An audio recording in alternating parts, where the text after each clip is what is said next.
This video is created using AI for educational purposes. ఒకప్పుడు అహంకారం ఆరేమింది.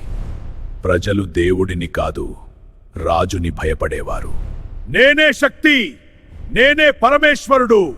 అహంకారపు రాజ్యంలో ఒక చిన్న హృదయం మాత్రం భయపడలేదు. అది భక్తితో నిండిపోయింది. నారాయణ. ప్రహ్లాద, నేనే దేవుని ఎద్దు అవ్వాలి. నిజంలో కూడా భయం ముందు భక్తి నిలబడింది. భక్తిని భయంతో జయించాలనుకున్నారు, కాని విశ్వాసం తడబడలేదు. నారాయణ, నీవే నా రక్షకుడు. నిజమైన భక్తిని ప్రపంచం కదిలించినా అది కూలదు. అహంకారం చివరి ప్రయత్నం చేసింది. అగ్నితో భక్తిని కాల్చాలని. నన్ను అగ్ని తాకదు.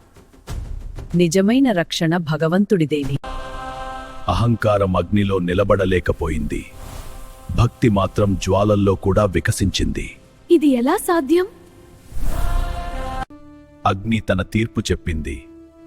అహంకారం భస్మమైంది. భక్తి అమరమైంది. నిజం ఎప్పుడూ నిలుస్తుంది. నీ దేవుడు ఎక్కడ ఉన్నాడు? ఈ స్తంభంలో ఉన్నాడా? అవును తండ్రి, ఆయన ఎక్కడైనా ఉన్నాడు. అహంకారం దేవునికే సవాల్ విసిరింది. కండి భక్తి పిలిచినప్పుడు దివ్యం స్పందించింది. స్తంభం చీలింది. స్తంభం చీలింది. లోపల నుంచి ఒక దివ్య శక్తి వచ్చింది.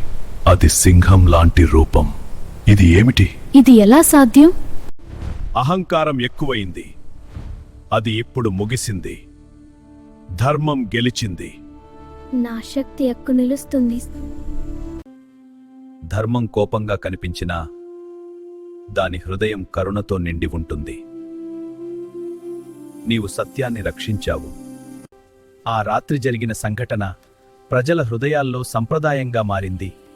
అహంకారం కాలిపోయిన జ్ఞాపకంగా అగ్ని వెలిగింది. అగ్ని కాల్చింది అహంకారాన్ని. వసంతం తెచ్చింది ఆనందాన్ని. రంగులు పూశాయి. కొత్త ఆరంభానికి సూచనగా. దక్షిణ భారతంలో హోలీకి మరో అర్థం ఉంది. అది కామదహనం. అనవసర కోరికలు కాలిపోవాలి. మనసు పవిత్రంగా మారాలి. హోలీ అంటే కేవలం రంగులు కాదు. అది అగ్నిలో శుద్ధి. అనవసర కోరికలు తొలగిపోవాలి. మనసు కొత్త రంగులతో నిండాలి. హోలీ మనకు గుర్తు చేస్తుంది, కోరికలు శుద్ధి కావాలి. మన జీవితం రంగులతో నిండుతుంది. మీ అందరికీ హోలీ శుభాకాంక్షలు.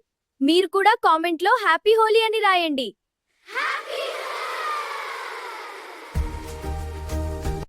If you enjoyed this story, please like, subscribe, and share with your friends and family.